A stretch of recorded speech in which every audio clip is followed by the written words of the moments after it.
country. It burned its way across the world. It is here tonight. It is an anniversary unlike any other. It is the 25th anniversary and reunion of Natural Born Killers.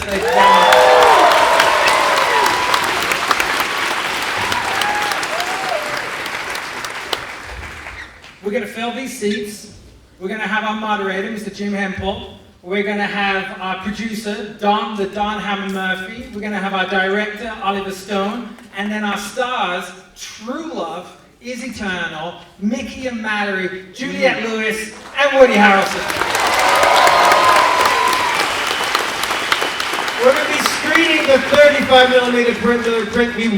We wish we could show the director's preferred unrated cut on DCP, but we're unable to. So we apologize for that. But you are going to get to see how you saw it 25 years ago today, Natural Born Killer. Yeah, it is, and this 35mm print is absolutely pristine. It is flawless, and that's going to be managed in the capable hands of Mr. Ben Benito Tucker up in the booth, ladies and gentlemen.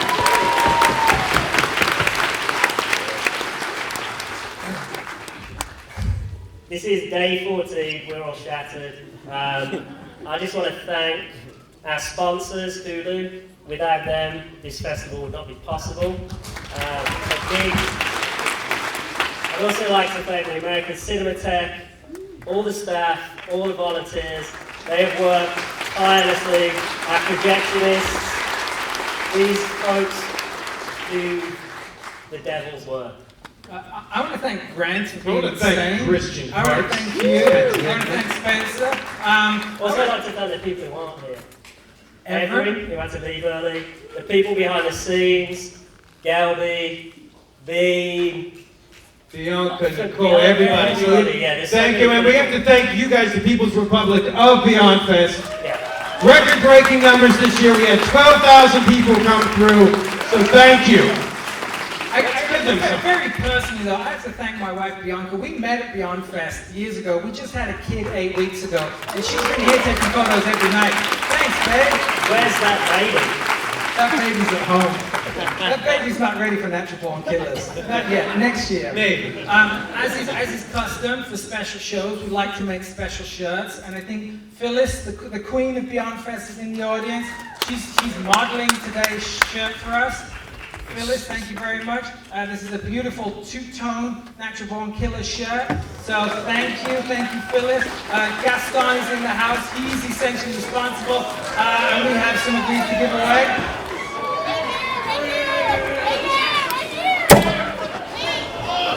Here we go, there's one. Kingpin on DVD. It's a classic. Kingpin on DVD.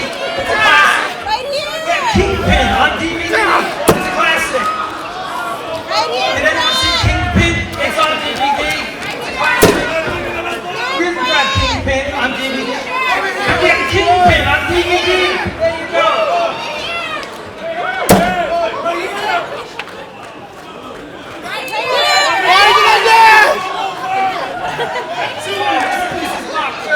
Oh my God!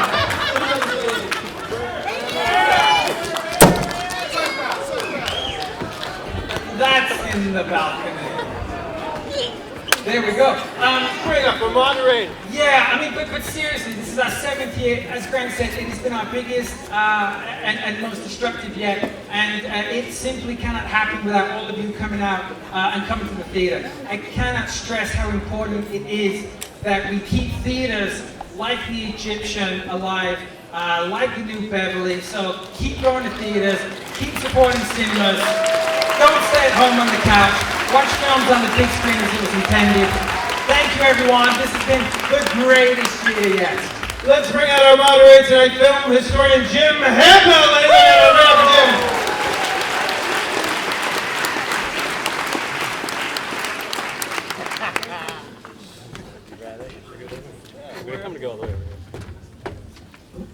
All right, usually here we do the Q&As after the movie, but tonight we did not want to make you wait. So please welcome the filmmakers behind Natural Born Killers, Oliver Stone, Don Murphy, Juliette Lewis, and Woody Harrelson.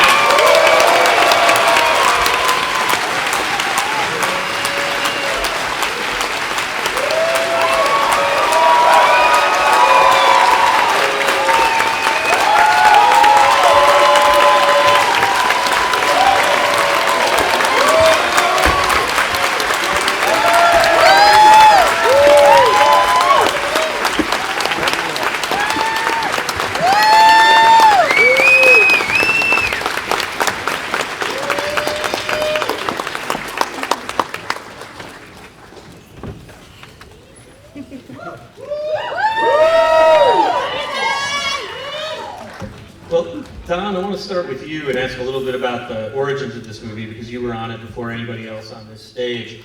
How did you get your hands on the script, and what state was your career in at the time? Because this was really your first big thing, right?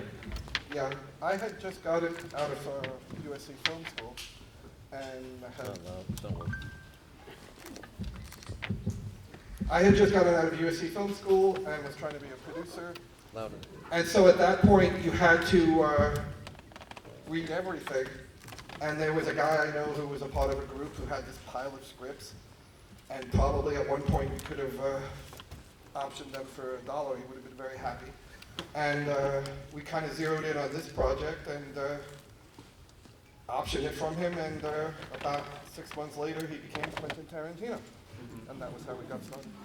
And so, how did you get it to Oliver Stone? How did that come about? Well, there was a whole odyssey on the project. Once Reservoir Dogs played at Sundance, it became kind of, the movie didn't do very well in theaters, but it became kind of an inside baseball type thing. There must have been at least 15 screenings I was invited to in private places. I'm like, I know the guy. And so then people were like, what did he write? What did he write? What did he write? What else has he done?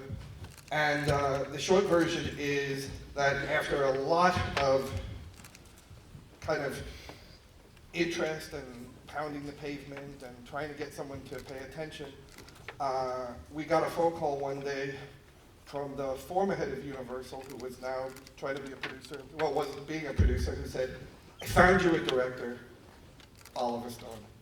And of course, my immediate response was that he was full of shit, because I had been in 2 different classes at USC when he premiered Platoon and when he premiered Salvador. And there's no way that guy was going to do the movie, and here we are. I know. Well, so Oliver, you were working on Heaven and Earth, which was this very contemplative, poetic movie, which is sort of the opposite of Natural Born Killers. What was it in this script that you responded to that made you want to Just to get one thing straight, this is bullshit. I'm sorry. I mean, first of all, there was this screenplay had been around, and frankly, I never heard of it. One day, I'm in my office of one of my associates, Janet Yang. She's very snobbish. There's a pile of scripts there on her desk, things she's rejected. I just happened to notice the spines, and I said that's a good title. And Natural Born Killers. Honestly, pulled the script, read it. Then we met with you after that, and Jane, your partner Jane, who was a character. You two were nuts. But the script we did a lot of work on the script, which you never mentioned. It was a story by this guy.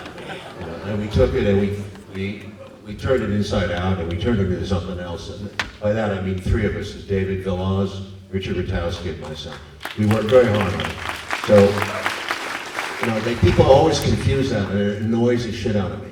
Okay, so I just want to get that straight, right? Yeah. So that's how I got into it. And by the way, it was a very complicated deal. These 2 made it very difficult because there was a whole legal trail of shit with Mr. QT and blah, blah, blah. All the bad mouthing that went on. I'm glad the film got made in spite of all the odds, because nobody at Warner Brothers wanted to make this film. Nobody.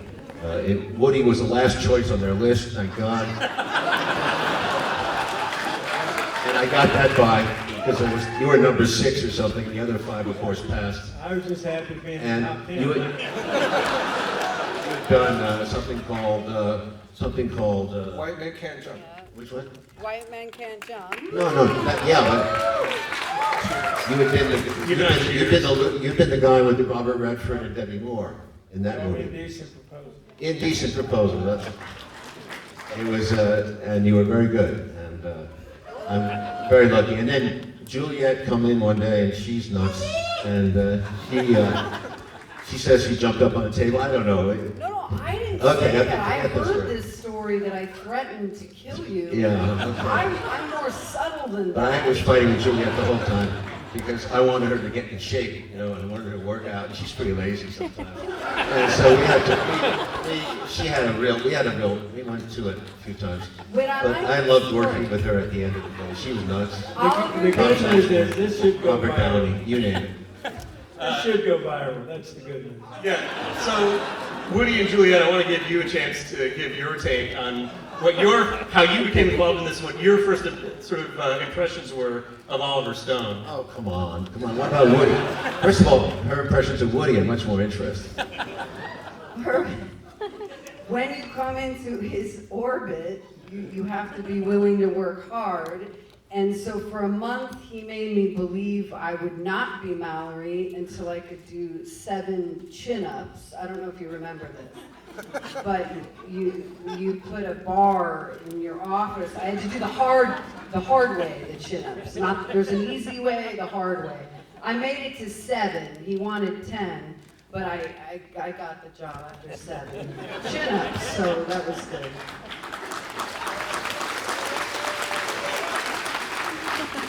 And Woody, what were your initial discussions like with Oliver when you first came on board?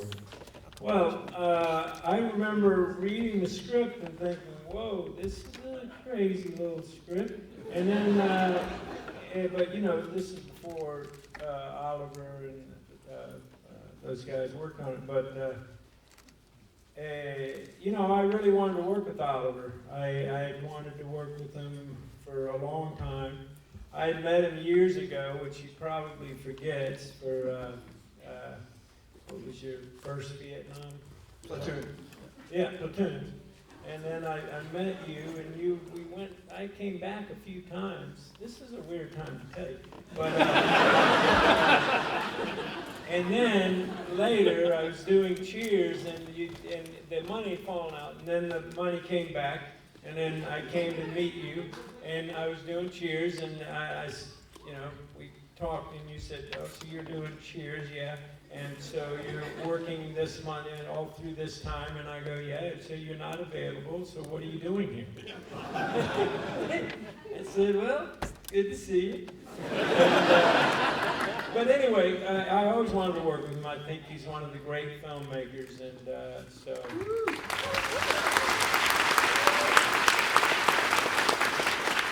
Probably been given a harder time by the establishment and by the, just the socio-political world than any other director, I think. Well, it's such a radical movie, technically and ideologically and everything else. And Oliver, I'm curious, what was the thing that was driving you on this? I mean, was it just wanting to kind of express the insanity of what was going on in the mass media at the time? Was it the love story? What was the thing that was really driving you? Yeah, it was the media was bugging me. I thought America was going down the tubes with the culture. Everything was changing. It was becoming more and more sensational. Television has ruined this country. Billions of dollars were going into this O.J. Simpson advertising for the trial. Every station, if you remember correctly, if you were around then, every station. Stay tuned for the latest on the O.J. Simpson. And that's advertising. And they were doing it and doing it and doing it. Billions of dollars were made by TV. And they realized that they get more money out of that than they would by telling sober news or trying to do some analysis or doing anything that's sensible. Television should be also, as well as entertaining, should be a tool for disseminating some kind of intelligence in the world. And I just think it lost its way. It had lost its way before, but this was worse than ever. So I kind of rebelled against this mentality. And I thought the whole system was getting worse. The cops, the press, the media, and obviously, as you can see in the movie, the prison system. The prison system is represented by Tommy Lee Jones. And the cops by Tom Sizemore. Lovely guys, both of them in this movie.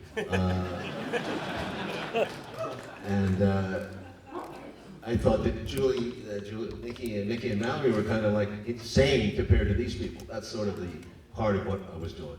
Well, since you brought up the prison, I was wondering if all of you could talk about what the experience was like actually shooting in Stateville Prison in Juliette, which is sort of one of the most notoriously rough prisons in the country. Yeah, we had a lot of fun in Juliette because there was, we used the real prisoners. We used the real prisoners as extras. I thought it was very realistic, and then they cut us down after about a week or two, and they threw us out because the press got in there and they were saying, you know, this is happening and people would get outraged in America. So we had to close down, and then we got back in, thank God. Or we couldn't use bullets. We couldn't use. Yeah, a week later we got back in because we got some baksheesh in the deal with the governor. It was a whole complicated process, and they said you can do it with the real prisoners, but they got to use rubber batons, right? Yeah, we had to pick up every spent It was shell. more of a police deal, but we still got good stuff. I mean, and I'll tell you something, the warden was very enlightened. He said, let them have fun. God, when do you hear that anymore? You know, the prisoners got their jollies off. They loved it. They got to beat up the cops. They got all this violence, and you know, it was like fun for them, smoking out the prison. And believe me, Joliet was cool after that. It changed. It got closed down since, but it's a very interesting old prison. You'll see in the movie. Well, if you recall, you were attracted to the Roundhouse. Was the whole Among other things, yeah, around. And so that's in, like, I don't know. Unit F. Unit F, okay, I was going to say B. And you find out that every prisoner in Unit F has at least 2 life sentences. So it was like, yeah, real fun. So Julia, what was your experience? So,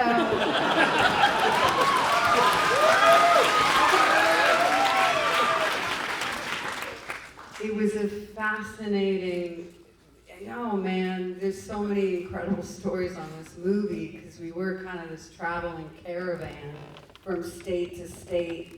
And then when we got into prison, I'm a very sensitive person to energy. So the feeling of caged rage, which is what it's like in those places. We were in there for like 14 hours a day, and you know, you go through all the walls and stuff. But it is a testament, I don't know if that's the right word, to Oliver's madness and adventure, that he used real prisoners to stage a riot, which coincidentally is kind of therapeutic because it's make-believe and people can harness and control this adventure. And I don't know, it was kind of spectacular. But for me, I had walking pneumonia. I don't know if you remember that, but this is my big war story because I sort of finished the film just crawling through the finish line. I remember. But I had walking pneumonia. You and I had a conversation, and I was like, I will not end up in the hospital. It was like this mission just to finish our job together, but we were, you know, through smoke and barefoot. But the other more salacious things I could tell you anecdotally somewhere else. I mean, of the prison, you know, what it's like for little old me. Yeah, maybe later on those. Yeah. All right. You had fun. Yeah. My daughter's here. Yeah. Well, No, I actually, I don't know, they kept yelling at me, skinhead, and calling me things when I'd go in, and I'd get so mad and be yelling up at these prisoners. I don't know what the hell was going on. But, yeah, why would I bother them? But I remember when you did the auditions with the prisoners, and so you'd have them do like a scene, and they would start improvising, and then they would always end up in some kind of violent, you know, altercation between themselves. And it was fascinating to watch. I mean, really, that was amazing. And he ended up casting, you know, quite a number. And some of these guys had done some harrowing things, you know. Yeah. Remember that one guy, he's a sweet old man. And you're like, I know "What is exactly that?" who Remember you're you talking the guy about, yeah. I'm talking about? And He you killed think- his wife. He killed his wife and family. Yeah. Yeah, no, and that He guy. was a banker, he woke up one day. Yeah, Sojak, and that guy is one of the first guys you see in the commissary scene. Yeah, you see him there. Yeah. It's like, what did so you do? Woody was worried that he's going to get recidivist tendencies and go back to prison. Well, you have those tendencies. Well, yeah, Woody, you seem like such a good-natured, cheerful guy, and this is such a dark part. And I'm curious, what did that do to you playing this kind of guy? I mean, are you the kind of actor who got a little carried away with it, or is it something that you can turn it on and off? What was your state of mind doing this movie? I think my state of mind wasn't very good. Yeah, I got into a dark place. Yeah, I don't want to go back to that. But I studied every possible serial killer, read Manson's autobiography, I read everything, watched it, and I was just like, I just was absorbing this. I don't know. I don't like that mentality. Did you like being in that? No, it was sort of our experience on this. If anybody believes in Mercury being in retrograde, it sort of was that kind of set. But it was, for me, I was all of 20 going through a nihilistic rite of passage, and so it was the perfect film to have a kind of exorcism. But what I really enjoyed, for me, I just wanted to say that I honor this experience so much. I grew so much as a creative person because of the freedom Oliver gave on a set, and because of the encouragement. It was sort of an anything goes, because it's a psychedelic film. So you'd be in the car, and we'd be in the car, and be like, oh yeah, some demons are gonna run by you. Just, we didn't have that plan, so you just sort of fly by the seat of your pants and just commit 110, and it just shaped me up. I also remember the fight sequence in the beginning. You very much wanted this, I wanted this, but because as a female, there was a lot of firsts in this movie. One was, I hadn't seen this kind of female fight sequence where we worked on jab, jab, jab, uppercut, roundhouse, rather than just one little punch and then she knocks the guy out. We sort of had these. Oh, it's a great fight sequence. What's his name? That fighter who never lost. That guy who's a kickboxer. Benny the Jet. Benny the Jet. Choreographed that. Yes. Yeah. Yes. Well, some things got cut. Unfortunately, they won't let us show the unrated tonight. I prefer that film because it's got the rhythm I wanted. The prison's much more violent, more extreme. But Warner Brothers is still fucking scared of the movie. This is 1994. This is 25 years later. They're so scared of it. They opened Joker this weekend, and here they're telling, and they're saying, well, you can't show the unrated. Now they're selling it on video. You can buy it on video. It makes no sense. But they're worried that there might be a riot in this theater because of tonight. And you understand?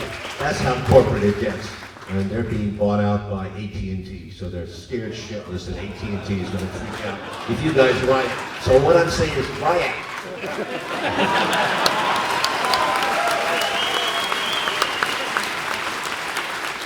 Did we watch the movie? You want to watch the movie? Yeah, let's do it. All right, let's do it, everybody. Let's watch Natural Born Killers.